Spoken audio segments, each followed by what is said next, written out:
at this time to expand our border security capabilities. We are building a new Texas Military Department base camp that allows the Texas National Guard to increase and to improve operations in this area. What you see now is the first stage of construction has already begun on what is 80 acres of an area to be built out for this base camp. From your camera view, it goes all the way down the edge of here to those trees, all the way to the back, close to where the river is. On this side, just back behind you, about 50 feet is where it stops. This will increase the ability for a larger number of Texas Military Department personnel in Eagle Pass to operate more effectively and more efficiently. It will house up to 1,800 soldiers with the ability to expand up to 2,300 if we have surge needs. It will include individual rooms for soldiers. It'll provide a large dining facility, recreation, computers, things like Wi-Fi. But for now, National Guard have been scattered across this entire region in cramped quarters, away from fellow soldiers and guard, sometimes traveling long distances to be able to do their job. What this is going to do is to dramatically improve the conditions for our soldiers. I want to thank the men and women soldiers behind me right now, as well as their colleagues serving up and down the entire border. Texas would not be able to respond the way that we are responding if it were not for the heroes of the Texas National Guard. Before this effort here, they've been living in conditions that were atypical for military operations. Now, because of the magnitude of what we're doing, because of the need to sustain and actually expand our efforts of what we're doing, it's essential that we build this base camp for these soldiers. It's going to be good for them, improve living conditions, improve the quality of life, and improve and sustain a very strong morale for our soldiers. What this will do, also a little bit more specifically, is going to consolidate our forces. Again, as opposed to being scattered around many different places across this region, they will be operating out of one place. It will amass a large army in a very strategic area. It will increase the speed and flexibility of the Texas National Guard to be able to respond to crossings. We all know what's been going on at Shelby Park.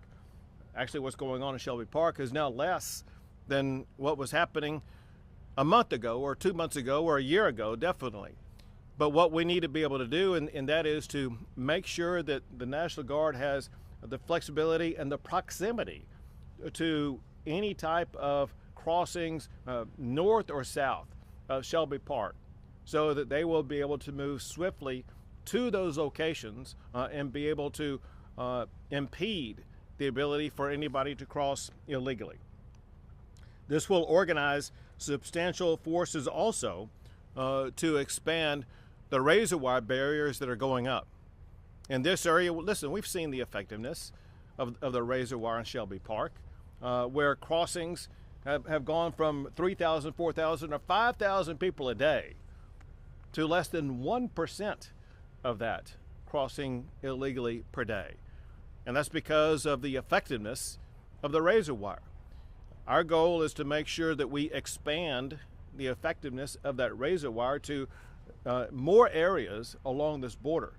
Having the soldiers located right here, right by the river, they're going to have the ability to more quickly be able to construct that razor wire barrier. And this will reduce the travel time and costs of current living conditions. Listen, as I pointed out earlier, some people who are in the Guard, they may be 50 miles away, an hour away, having to take an hour of their time to get here, and then an hour of the time to get back home, meaning that basically they have not 24 hours in a day, they have 22 hours in a day, plus 2 hours of travel time. We're going to make their lives better, but also make the National Guard more efficient by having them right here at the scene where they need to be or close to where they need to be. And I want to assure you, and the General can expand upon this in more detail, the cost of this project are going to be minimal. The reason for that is, yes, it's going to cost some money to be able to build this out, but when this is built out, there will be a reduction of the costs that is being incurred already. What's being incurred already in all these hotel rooms and other locations where the Guard are staying is going to be more expensive per person than what it's going to cost to house the Guard here. And so this will improve the quality of conditions and lower the cost of those conditions. So this is going to be a win-win for the National Guard and for the state of Texas. And the last thing I'll say is that the efforts of the National Guard, they're working. Those aren't just my words.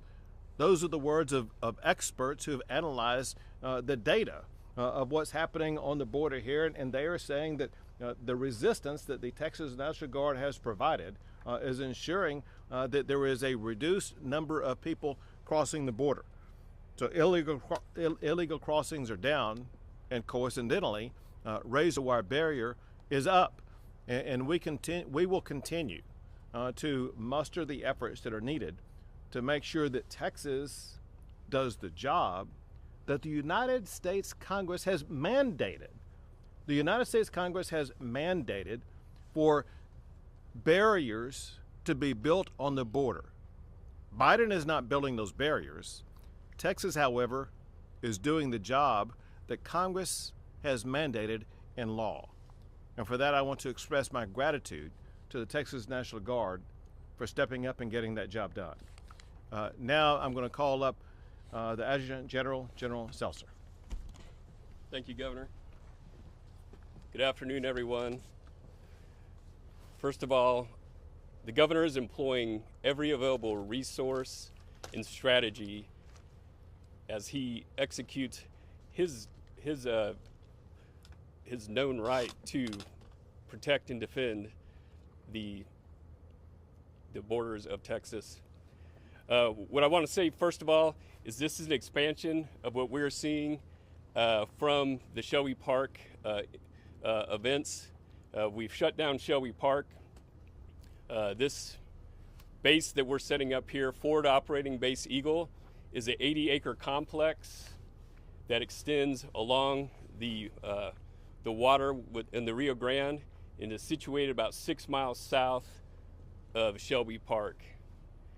This base camp allows for the housing of 1,800 troops. As the Governor has said, these troops will be housed in their own individual rooms with a minimum of 1,800 square feet of space. There will also be a surge capability for an additional 500 troops. Should we need to deploy the Texas Tactical Border Force to this area, we can deploy and house them right here on the border. In support of our troops, there will be facilities like a 700-seat dining facility. There will be weight and cardio center, a recreation center, and laundry facilities. To take care of our troops, there will be facilities where we can house our medical, psychological health, and also our chaplaincy programs. And for operations, we'll have 3 command posts on site. We'll have weapons storage rooms, vehicle maintenance bays, and also a FAA regulation helipad. But these are not the only operations that we're expanding under the Governor's orders. In the coming weeks, we'll be executing a 4-phased operation to expand north and south of Eagle Pass, putting up additional barriers in order to fortify the border, as the Governor has said, to the south and north of Eagle Pass. Additionally, we are adding 3 more fan boats to the river. We're also expanding our drone program and our radar truck capabilities. Again, thank you, Governor, for your leadership. The Governor, the Texas Military Department, and the Texas Department of Public Safety, again, is using all available resources and strategy to protect the state of Texas. Thank you, Governor. And now the Texas borders are my banks. Good afternoon. I think the key thing you want you to take away from this is that what we're doing by building this is we're providing a better quality of life for the soldiers. We're doing it, saving the taxpayers of Texas at the same time, while ensuring that we become even more efficient by having more time on target with these soldiers. So I want to talk about that. And then I want to talk about the numbers just for a minute. All right, prior to coming on, as many of you have heard, I spent many years in the Border Patrol, well over 23 years. And if you would have told me that Texas was going to be able to achieve what they've achieved just in the last year alone, I wouldn't have believed it. I wouldn't have believed it myself, right? Even knowing what my capabilities are.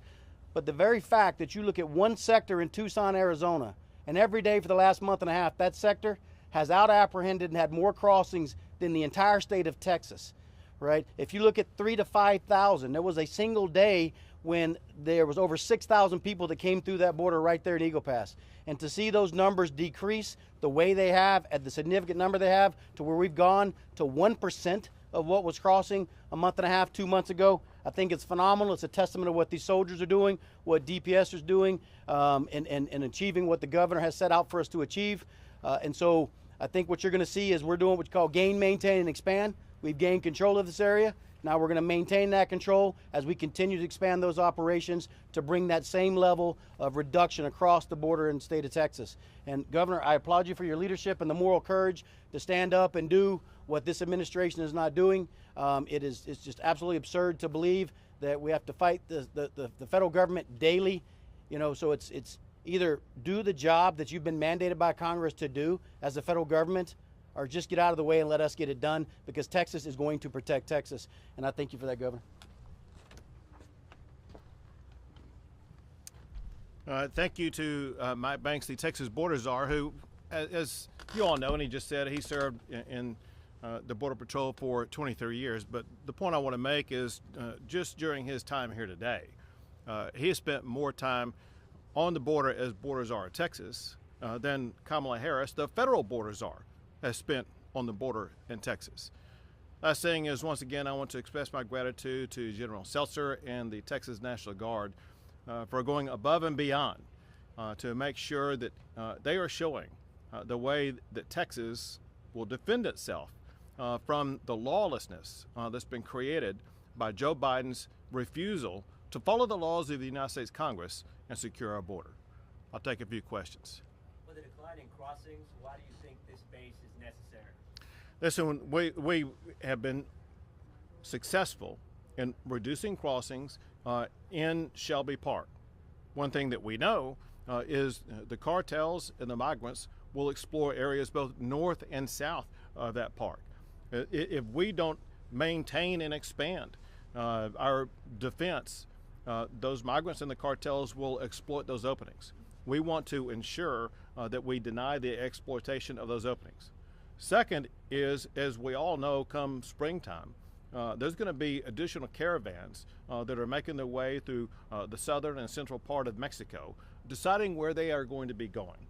We want to make sure that when they come to the crossroad about are they going to go to Texas or are they going to go elsewhere, they will know the wrong place to go is the state of Texas. You credit the razor wire for the decline. You don't think Secretary of State Anthony Blinken's meeting with Mexico had anything to do with that? Of course not, because as everyone knows, it's not Mexico who controls the border. It's the cartels who control the border. The cartels operate completely independently, and they'll do whatever they want to do. If they want to cross, they'll cross, regardless of what the leadership in Mexico says. And because the cartels have realized they're having a harder time making money, facing the resistance in Texas, when there are gaping openings in Arizona, New Mexico, as well as California. And so, as is typical of almost any human being, if there's an easier way to get the same thing done, they're going to choose the path of least resistance. The cartels are choosing the path of least resistance. So, but isn't it Mexico? When you go to Mexico, I was in Mexico the 2 last days. You know, there are checkpoints all over right now, and you know, if they see any migrants without papers, they just send them going to take, they deport them to the border with Guatemala. So if you go to Piedras Negras, you don't see many migrants anymore because they would be deported. And at the same time, the water level, the flow of water in the Rio Grande is 10 times as high as it was in December. So so it's not possible to wade through anymore, and it's not even possible to swim through anymore. So is it in reality, your barbed wires and your troops that deter the migrants from coming, or is it rather, the Mexican, change of policy and the very high water level in the Rio Grande? So you said something that's just totally false. What you said is that the only people who are allowed to be coming through Mexico to cross the border illegally are those with papers. There's no one crossing the water with papers that allow them to get in here. That's just completely false. Also, with regard to the water level, listen, in the Eagle Pass area, the water level almost always, especially in Shelby Park, is deep enough that you're always going to have to swim to get across the river there. In times before, when people had to swim across that area, again, you would have 3,000, 4,000, 5,000 people crossing there until Shelby Park was wired up. And again, I can just repeat myself, and that is decisions are being made to cross in states other than Texas because Texas has fortified a barrier that discourages crossing in this area. Governor, we've heard that Eagle Pass, and specifically the crossings in Eagle Pass, have gone down from the record number that we saw at the end of last year. I know Shelby Park has been a big epicenter focal point for you all, but with the upcoming eclipse, I know that the city had planned to use it for a festival, millions of dollars poured into it. Have there been any discussions with the city about the possibility of the park going back to the city if the crossings stay as low as they are? All right, not that I know of.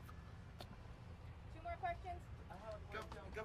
The activists from Eagle Pass is saying that Shelby Park had to be open in order because they pay taxes from there. What's your response to that? So I've been down in Shelby Park several times in the past 10 days. And it is wired shut from illegal immigrants crossing. But every single time that I've been there, I've been through the areas on both sides of the bridge that have a golf course. And there have been golfers out golfing on that golf course being able to use the park for the purpose for which it was intended. Last question. Governor Abbott, how will you ensure that the state will keep National Guard troops safe, not being stretched too thin? And over the last few months, there's been reports that have shown at least 2 guardsmen have committed suicide in Laredo alone. What resources are available as you continue to add personnel? I will let General Seltzer add more about what resources will be available, but a couple of things about that. One is one thing that this area will be able to do, it will be able to accommodate more National Guard to make sure that we will be able to respond. But as General Seltzer already pointed out, because of the resources that are going to be available at this base, is for one going to improve morale, is going to provide both mental health and physical health care so that where these soldiers are living, they're going to have access to the treatment and camaraderie they need in order to be an even more effective soldier. With regard to the specific strategies addressing mental health, I'll allow General Seltzer to provide that answer. Yes, thank you for the question. Obviously, every suicide is a tragedy, and especially when it comes inside our Guard family. As the governor has said, consolidation on this base will allow us to consolidate our very robust psychological health program. Between our medical doctors, our chaplains, and our psychological health people, we form a mesh network that works to take care of our soldiers and identify anybody who may be having problems. So again, just reiterating what the governor said, this base is an example of how we can pool our resources to better improve the care for our soldiers and airmen. Lastly, Thank you when will guys. this base No, be- sorry, thank you. when will this No, base be thank you. completed? We've taken our questions. Was it going to be completed? So it's being completed in phases. So by mid-April, we'll have a 300-bed capacity, and then we'll add 300. Basically, the phasing is 300 additional beds every 30 days. All right, thank y'all. Thank y'all again. Appreciate it.